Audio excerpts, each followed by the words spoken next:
I know, it's been a while since I've done a video, I've had some time off, but don't worry, I am back. Yes, the nitpicking a-hole YouTuber is back, and to start off, this is 10 Things Wrong with Rogue One.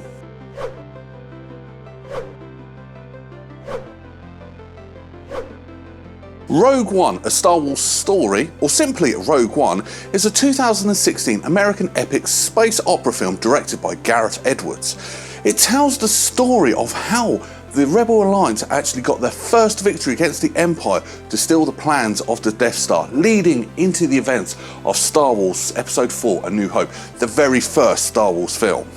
When the film was released, it did receive quite positive reviews from critics, praised for its acting, its story, near enough everything.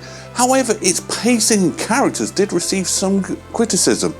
But what have I found wrong with the film? Well, let's discuss 10 things wrong with Rogue One. Number 10, facial capture. Now, I know at the time of release, this did receive quite a lot of criticism, especially towards Carrie Fisher's Princess Leia facial capture, superimposing on someone else. Now, I don't actually have that much of an issue with that one because it was literally one scene, it's a blink and you miss it moment, no issues. That's actually it done perfectly. The issue I've got is with Tarkin. Now, Tarkin was played by the late great Peter Cushing in the original Star Wars film. However, in this film, Tarkin was actually played by Guy Henry. Guy Henry is actually more famous for his role as Henrik Hansen in Holby City here in the UK. Now, this is why I have an issue with it. Guy Henry actually does look slightly similar to Peter Cushing. He's a younger version of Peter Cushing. It's also not the first time he's actually taken on a role played by Peter Cushing. Peter Cushing was actually famous for playing Sherlock Holmes back in the 50s and 60s. And yet, Guy Henry actually played a young Sherlock Holmes in a one-off TV series that had 8 episodes where he played Sherlock Holmes. If you were going to make a biographical film of Peter Cushing, Guy Henry would be the bloke in charge. He's perfect for the role. You didn't really need to stick the CGI face on him. It didn't look good. It looked like you're watching a video game, which is surprising because in this film, the special effects are amazing, except that one. That's the only bad CGI in this film. It's the only bad special effects, and you didn't need to. It would have worked perfectly with none of that, and he could have actually just done his mannerisms, which he did perfectly, just without the whole, let's stick someone else's face on you. Number 9, Stormtrooper Aim. Now, let's face it, this is a running joke. How bad are Stormtroopers' aims? Obi-Wan Kenobi says it in the first film, only Stormtroopers' aims are that precise. Yet we never saw it. We never saw it in Star Wars A New Hope, but that was because they were deliberately missing. You didn't see it in Empire Strikes Back, and you definitely did not see it in Return of the Jedi where the Stormtroopers got beat by little cuddly toys. That is a different story. We'll wait till I get round to doing Return of the Jedi, and that will be coming up. But that being said, this film had the perfect opportunity to actually show how good and how deadly these stormtroopers could be. But no, it was saying, open targets. I'll shoot over here, I'll shoot over here. I will not shoot directly at my target. You had the best opportunity to actually show for once that stormtroopers are actually good at shooting. But you didn't. Number 8, Chirritt. Now, if you had to give an MVP for all the characters in this film, it would be Chirritt, played by Donnie Yen. He was fantastic, he was brilliant, and he was humorous. I think he's up there with Alan Tudyk in the, let's make the audience laugh category. Now, what I have an issue with is he was supposed to be a Wills, a guardian of the Jedi, and yet he had all these Force powers. Now, bizarrely enough, I wrote the script last night, and today at work I was discussing this with a couple of my work colleagues. Now, they disagree with me on this point, but I'm standing my point. This is my video. At the end, when he was dying, he should have admitted he was a Jedi in hiding. It would have been perfect. It would have explained why he had all these powers. Now, the people at work said, no, it's good. It shows that not every Force user is a Jedi or Sith. I understand that point, but no, I'm just going to disagree. I told you, I'm an a-hole. Number 7, poor security. Yavin 4 is the home of the Rebel base. You saw it in Star Wars Episode 4 and you see it here recreated perfectly. And yet their security is appalling. Bear in mind, this is a hidden Rebel base and its security is appalling. They have brought in a stolen Imperial shuttle. You could get so much good stuff from that. Codes, frequencies, you could do so much damage to the Empire with that one shuttle. So who's guarding it? No one. Just before they go and become Rogue One and steal the shuttle, but they just walk straight into it. Not a single security guard, nobody stopped him. The only time was an operator at the other end of the radio who's probably in a building a couple of miles away. Nobody stopped them stealing that shuttle. Granted, it's a stolen shuttle, but it's worth so much, and I just think the lack of security is not really that good. Number 6, landing gear. Now this one is my nitpicking to an absolute T, but I found this quite glaring. So when they've actually stolen the shuttle, they've approached Seraph, they've actually got through the shield, the scene's in the cockpit, and they do this whole landing procedure. Landing struts locked. Okay, fine, I've got no issue with that. Then they go down these stairs. She's motivating the troops. It's a nice long scene of them really getting going of what they're going to do. Then it cuts to outside. Bear in mind, it's been a few minutes now, and the shuttle's coming down. Just as it lands, its landing struts come out. What? You said about 10 minutes ago your landing struts were out. Somebody really messed that one up, didn't they? Told you I'm a nitpicker. Number 5, bad aim. Now before you say, wait Berryman, you've already said about the aim of the Stormtroopers. Yes, you're right, I have. But I'm not on about the Stormtroopers. In fact, this puts the Stormtroopers to shame. So right at the end of the film, the plans have been beamed. It makes no sense. The plans have got to the rebels. The Death Star's about to fire. They are ordered to aim for Sarif base. Remember that. They were ordered to hit the base. So where did they hit? About 20 miles to sea. Now granted the base was destroyed, so I'm not going to take that away. But you missed. How the hell? Seriously, how did you miss? It's like aiming for a dartboard with a bazooka at point blank range. You can't miss. But instead, you've hit next to the dartboard with this bazooka. Granted, you're going to destroy the dartboard, but you still missed. Seriously? How the hell did you miss it? Number 4, jokes. Now I've already said in this video that it's quite humorous, especially Donnie Yen and Alan Tudyk. They brought the house down, they were hilarious, and especially some of their lines were ad-libbed. Bearing that in mind, they were made up on the spot. But there's one joke, one, it falls flat, and 2, the character shouldn't have been telling jokes, and that was Darth Vader. You shouldn't choke on your aspirations. It didn't work. Now yes, Anakin Skywalker, he was a joker, he made jokes. That was Anakin Skywalker before he went to the dark side. Darth Vader, he was polite, he was honourable, but he was never humorous in the original trilogy.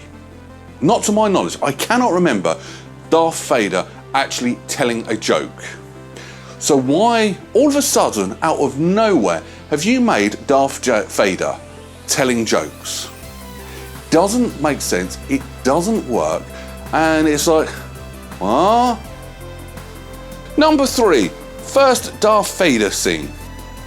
Talking about that whole Darth Vader scene, it didn't actually need to be in the film. Yet I know why it's in the film. Because there is actually 2 different versions of this film. The original version will never, ever, ever be released. I will come on to the other version.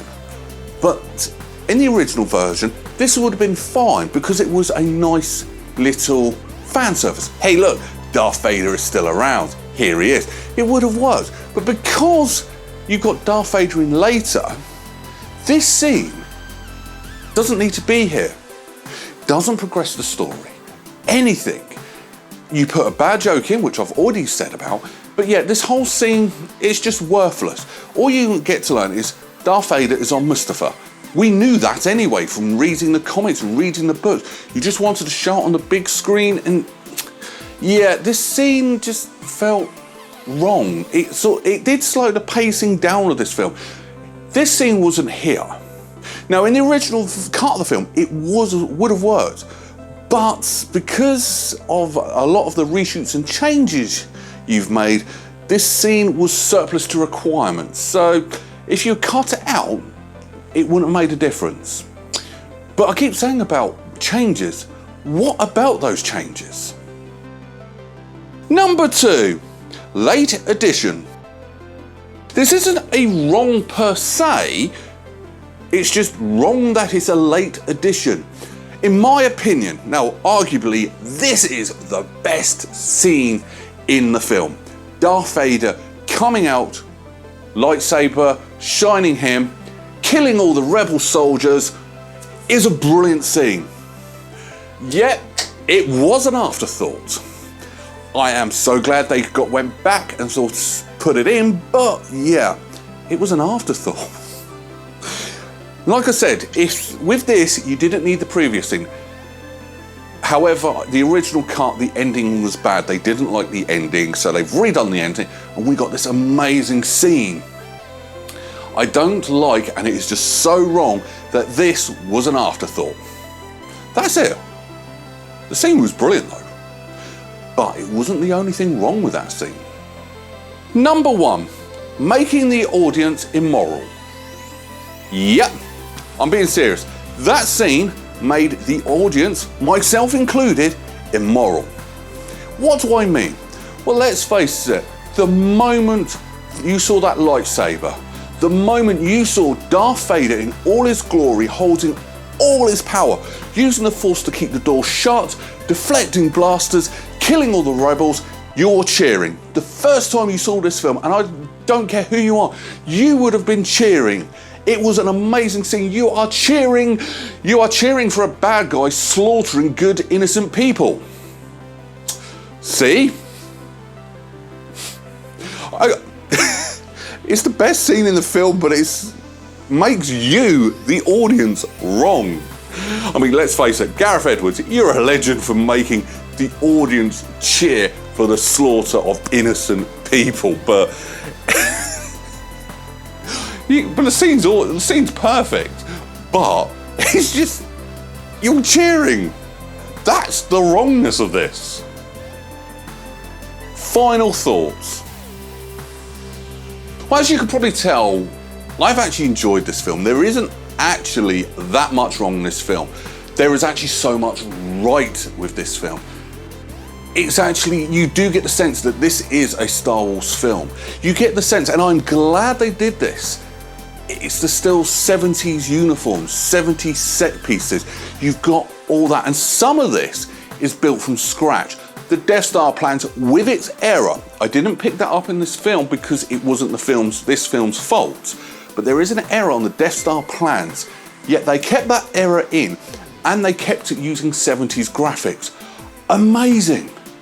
Most days, most directors would have actually modernised it and updated it, but Gareth Edwards didn't. He's actually gone back and recreated the costumes from the 70s. Fantastic. I've never ever praised costume design before, yet Gareth Edwards' costume design and the people who actually did the costumes did a bang up job. The soundtrack, granted it's not John Williams, you are never ever going to get as good as John Williams, but I'll tell you one thing, they gave a bloody good shot. It's not far away. There's not really much to say about this film, and the one thing that's got me about this film, I've seen it a few times and I've watched it again for this review, is the special effects, especially with the Star Destroyers. Every time I've watched it, I have wondered, are they models or are they VFX? Now they are VFX, they are computer generated, but that's how good they are. When you are questioning and saying, that looks like a model. That means ILM did their jobs perfectly. Well, they are the best in the business, you'd expect them to. But yeah, the story was good. I know some people say it doesn't really follow on to A New Hope. I think it does. You can watch this film and A New Hope back to back, and it's like you're watching one film. I enjoyed this film. I always have enjoyed this film. There's not really much I can say wrong. Yes, some of these things I'm saying are silly and nitpicking, but hey, that's me. But ultimately, what am I going to rank it? Well, I'm going to have to give it an 8 out of 10. It's still not Star Wars, but they've tried as close to being Star Wars as you possibly could. I mean, it's a hell of a lot better than Solo. That film was awful. This is what we needed in the Star Wars franchise. I'm glad we got it, and yes, it's one thoroughly enjoyable film that if you're any sci-fi fan, any Star Wars fan, you need to watch this film. It's absolutely fantastic. Now, on to next week. Yes, I am back. I am going to be keeping a regular schedule. But what film am I going to be doing next week? Well, it's a film that's a remake that's not long come out. And you want a really big clue? Dusty! That's your clue. I will see you next Sunday, 6 p.m. Take care. Bye-bye.